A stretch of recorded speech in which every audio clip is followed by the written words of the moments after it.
Beneše a stovek či tisíců dalších politiků, legionářů, kteří se zasloužili od nich Československé republiky, protože už to bylo minimálně 100krát řečeno tady přede mnou. 100krát řečeno přede mnou.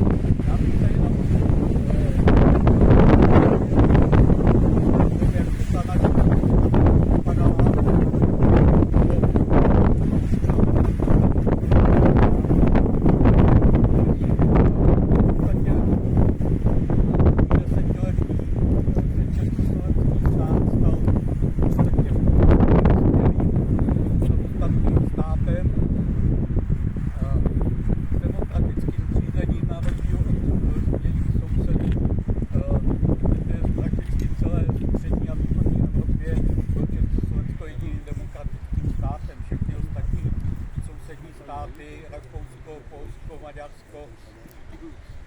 A Rumunsko, Bulharsko, všechno to byly polofašistické či fašistické totalitní režimy.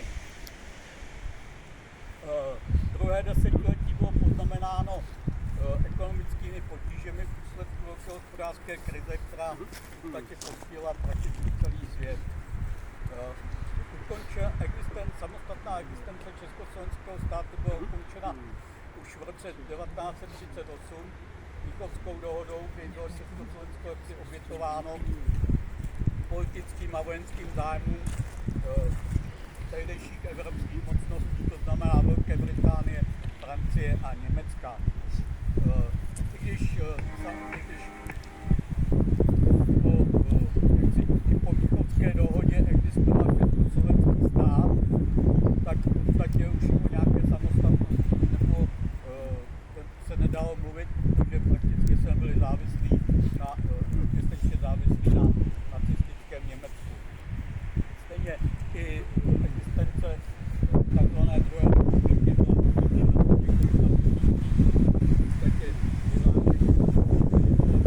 států a okupací českých zemí Německem a vyhlášení protektorátu Čechy a Morava. Prakticky až do roku 1945 tak Československo existovalo jenom formálně, také ve osobě prezidenta republiky a exilové vlády. Teprve v roce 1945 byl obnoven ovšem o samostatnosti bylo také problematické hovořit, protože už v roce 1944 při jednání tzv. Velké trojky v Jaltě bylo zase o nás bez nás rozhodnuto, že Československo bylo zařazeno do sovětské sféry zájmů v Evropě a prakticky na dalších 40 let určovalo naši vnitřní i zahraniční politiku, určoval sovětský svaz. Pokus v roce 1968 o určitou osamostatnění určitých svazí v roce 1968. Proto většina obyvatel v podstatě v roce 1989 uvítala rozpad sovětské zóny a předpokládala, že bude následovat znova existence a prosperita samostatného československého státu. Samozřejmě, bohužel prvním krokem krátce po vzniku, po rozpadu sovětské zóny dochází k rozdělení Československa na Českou a Slovenskou republiku a samozřejmě začíná jaksi ta samostatnost pomaličku se vytrácet. Prvním takovým krokem byl vstup do NATO, který většina obyvatel jaksi vítala. Hovořilo se o to, že si musíme zajistit naši bezpečnost, proti komu zatím se otevřeně nehovořilo, se mluvilo o hrozbě z východu. Dalším krokem pak byl vstup do Evropské unie, což také většina obyvatelstva vítala, protože si říká, že bychom se nestali součástí rozvíjení samostatných suverénních států. Ovšem samozřejmě naší samostatnosti postupovala tak trošku skrytě, ale postupně. Prvním takovým krokem byla Lisabonská smlouva, která v podstatě omezila nebo rozšířila práva ústředních orgánů Evropské unie na zasahování do vnitřních záležitostí jednotlivých států a určování celé řady věcí, ať už se jednalo o ekonomické otázky či politické otázky. Prakticky by se dalo říct, že to už byl náběh jakémusi vytvoření samostatného evropského státu na způsob něčeho jako Spojených států amerických a podobně. Samozřejmě tyto věci pak byly ještě můžeme vidět, že byly snahy jaksi ještě utužit více ty vazby na centrální orgány Evropské unie. Dokonce, že jo, i část českých politiků se přihlásila k tomu, že by bylo dobré jak si zrušit právo veta, čím jsme se prakticky vzdali veškeré suverenity, samostatnosti, veškeré rozhodování, ještě otázkách řešit to pak ještě snaha zavést jednotnou měnu, také by znamenala omezení naší suverenity a samostatnosti, protože tím bychom se vzdali vlastní měnové politiky, kterou by za nás prováděla centrální banku. Samozřejmě ta demontáž té samostatnosti postupovala jak v politické rovině, tak v rovině ekonomické, protože krátce po listopadu 1989 došlo k rozprodeji, by se dalo spíš říct k rozkradení našeho průmyslu, kdy řada průmyslových podniků má zlikvidována jako nevhodná konkurence pro zahraniční podniky, anebo se staly součástí, nebo se staly majetkem zahraničních firem. Rovněž co se týče i zemědělství, jsme se dostali do té situace, že nám bylo jaksi předepisováno, kolik a čeho můžeme vyprodukovat. Takže v podstatě naše samostatnost, nebo ta naše potravinová soběstačnost, která do té doby v podstatě fungovala, jak si začala být problematickou a začali jsme se být závislí na dovozu řady potravin z ciziny, někdy i jaksi pochybného původu. Takže všechny tyhle ty věci,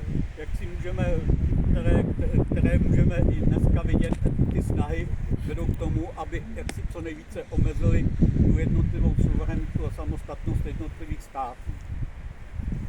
Takže jestliže si to všechno dáme jaksi dohromady, tak si můžeme položit otázku. Můžeme ještě mluvit o samostatném a suverénním českém státu?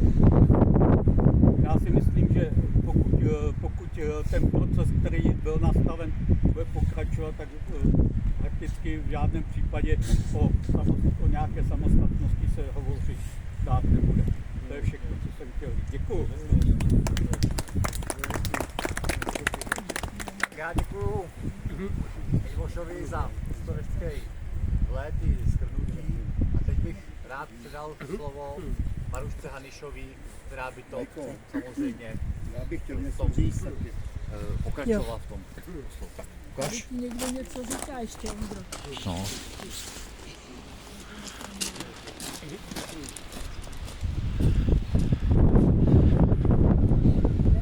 Ústecké krajské rady vás teda všechny vítat. Ještě bych chtěla teda přivítat Středočeskou krajskou radu, kterou tady děkujem Jirkovi Pokornému za to, že v těchto letech a stále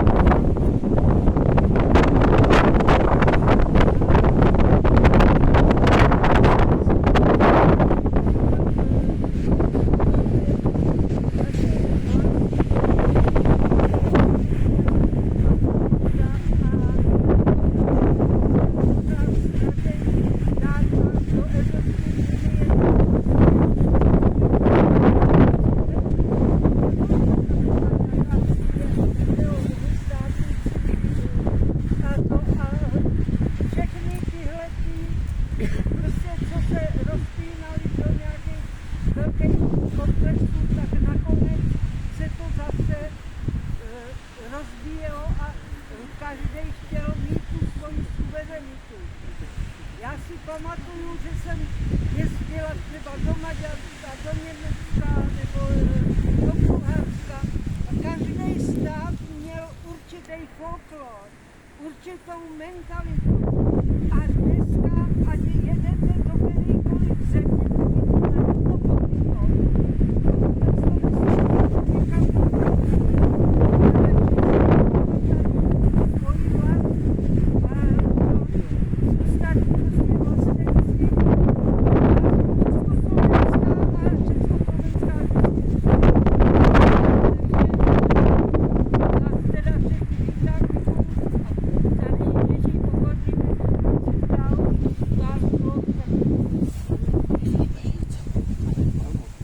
Vážení přátelé, já bych chtěl, když už jsme přijeli z takové dálky, pár slov. Já si myslím, že předcházející řečník velmi dobře tady připomněl 107. výročí vzniku naší samostatné Československé republiky i 17. výročí, kdy zde stojí na památku ochránců československých státních hranic tento pomník. Já si myslím, že soudruh, který tady hovořil tedy o té velké historii. Nechtěl bych opakovat tyto věci, ale chtěl bych využít té naší dnešní příležitosti a říct pár slov historii tohoto pomníku. Máme na něj velmi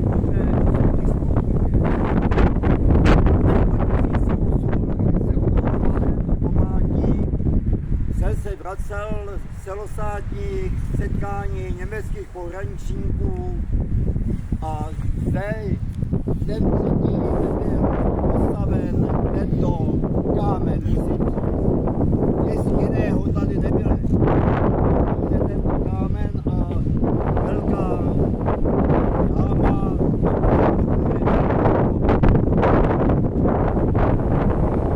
Bylo naší povinností, abychom dokončili vybudování tohoto pomníku.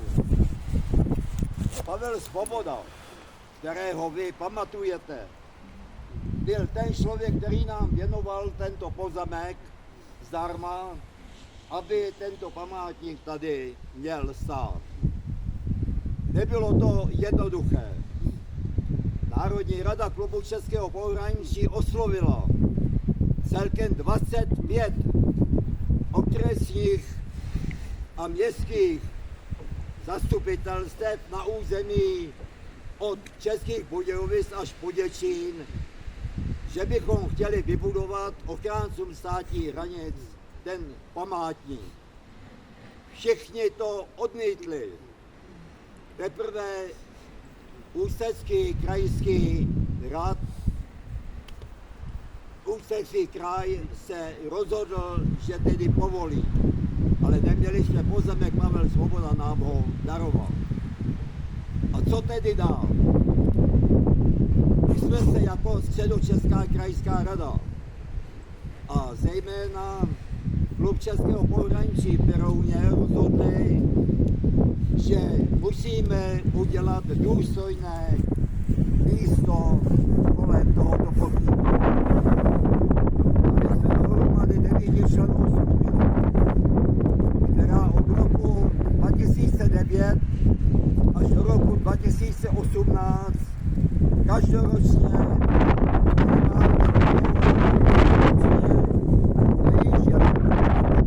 a od roku 2009 jsme tento pomník dobudovali.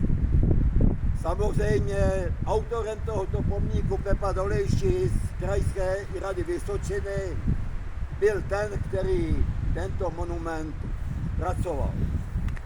A to všechno, co bylo tady kolem toho, jsme dělali my. Z té naší 9členné skupiny už je nás naživu pouze polovička. Hlavní je Pepa Červený, Tamhle ten chlapec, který má ten štítek na čepici, Váčka. který tady vystupoval a všechny ty kromě toho samotného kamene je jeho zásluha, když se zbývajícími 8 kamarády dobudoval tento památník. Byla mezi námi i jedna žena, je to Anička Dolšová.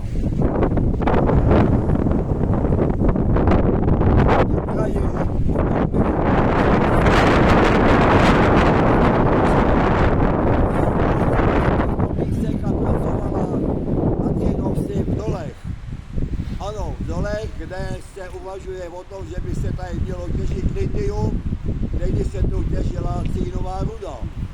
Anička byla z těch, která nám pomáhala.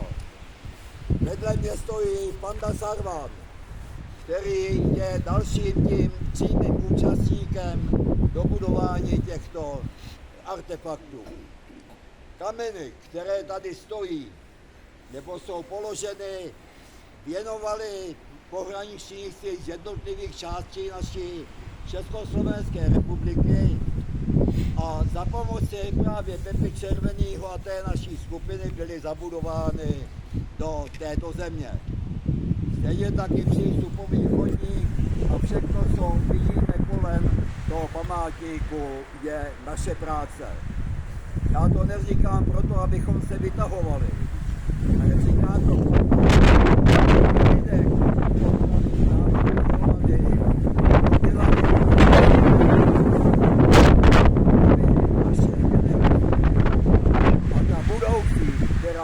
za námi přijde, nebrala, že tady stojí nějaký kámen, ale aby jako výstrahu, jako památku těm,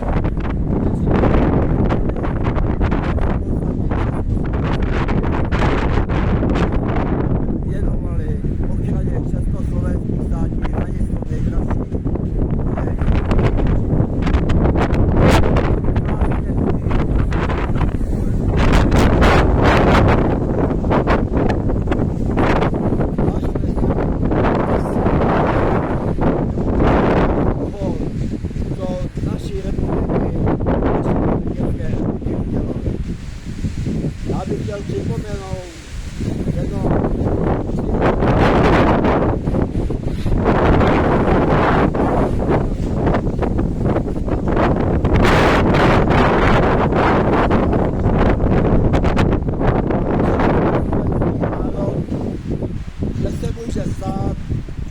Lidé budou zpochybňovat výsledky, které vznikly v naší republice po končení kde se najdou lidé, kteří budou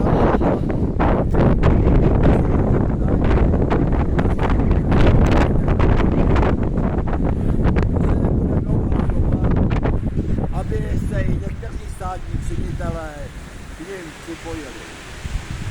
Jakou procenta dosměl tento člověk? Víme, co se v naší republiky stalo. Víme také to, co se děje v současné době. Začal to Havel v roce 1989 a 90. Kdy v roce 90 se v Mnichově a na plzeňském setkání takzvané nejlepší armády na světě Spojených států vykřikoval z balkónu na plzeňské náměstí, že český národ je povinen se omluvit studentským Němcům za příkoří, které mu způsobil náš český národ. Tak to dopadlo. A v současné době se k němu přidávají další. Vezmeme si to, co otisklo právo jako bývalý tenisový deník. To je jedno. V červenci letošního roku, že doktor Edvard Beneš vlastně zapříčinil Mnichovskou zradu. Že doktor Edvard Beneš vlastně bývalé Rudé právo a dnešní právo po tento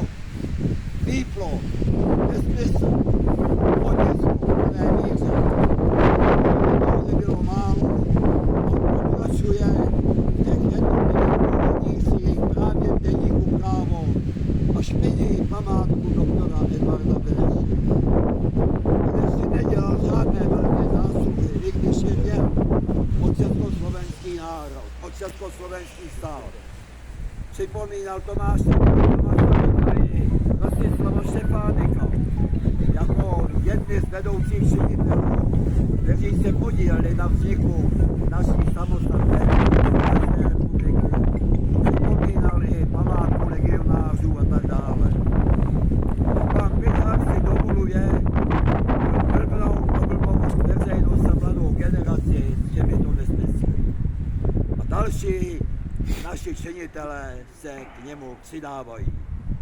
Druhým faktem, který hanobí památku našeho československého, ale hlavně českého národa, jaké mají památky na sudetské Němce. Například to je otázka toho, že pan Fiala, který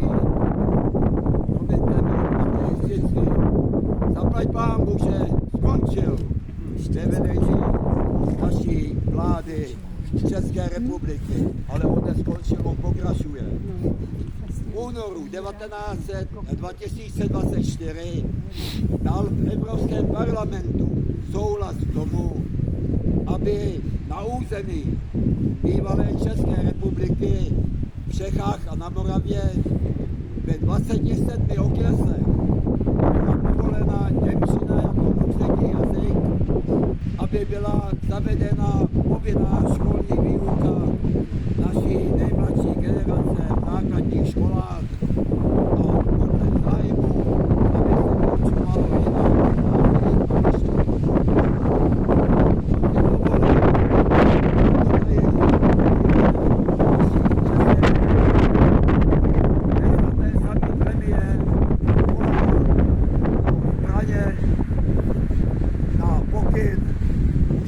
Zelenskýho z Ukrajiny,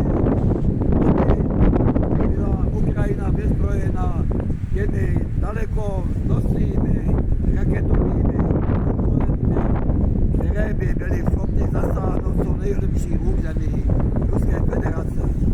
To jsou výkřiky těch, kteří se nemohou smířit, že nemalá část našeho národa neztratila půdě a že si nedovolí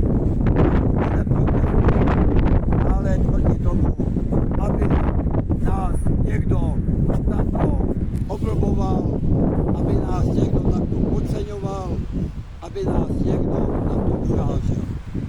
Vážení přátelé, dalo by se hovořit hodně o tom, ale já bych chtěl opravdu, abychom skutečně tento památník, u kterého stojíme, byl odkazem naší současné, ale zejména varováním pro ty budoucí generace. Není málo těch, kteří se snaží náš památník hanobit a ničit. Chraňme si ho. Chraňme ho proto, protože lidé, kterým jsme památník obětovali o nejlepší službě životě. Děkuji.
na někoho.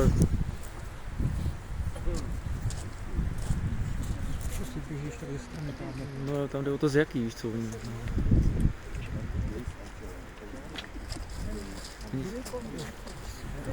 Já jdu dál, ať...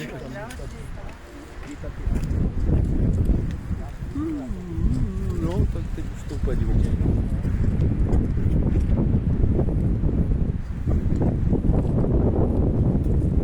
Já s tím neumím a chtělo by to z dálky, protože to je moc malý a...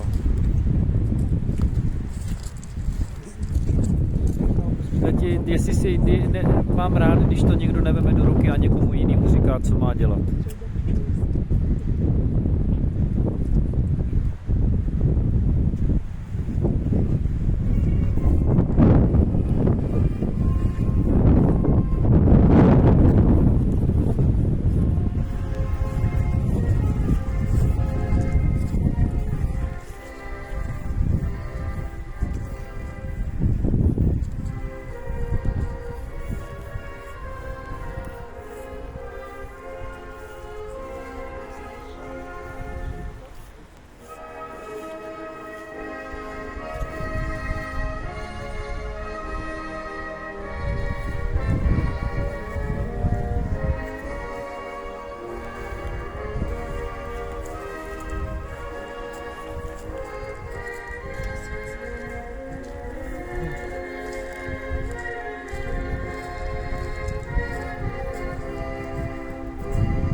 Mám tady ještě pro vás něco k zakousnutí, takže pokud budete chtít, tak... Mám to být, já s tím moc neumím, já jsem právě...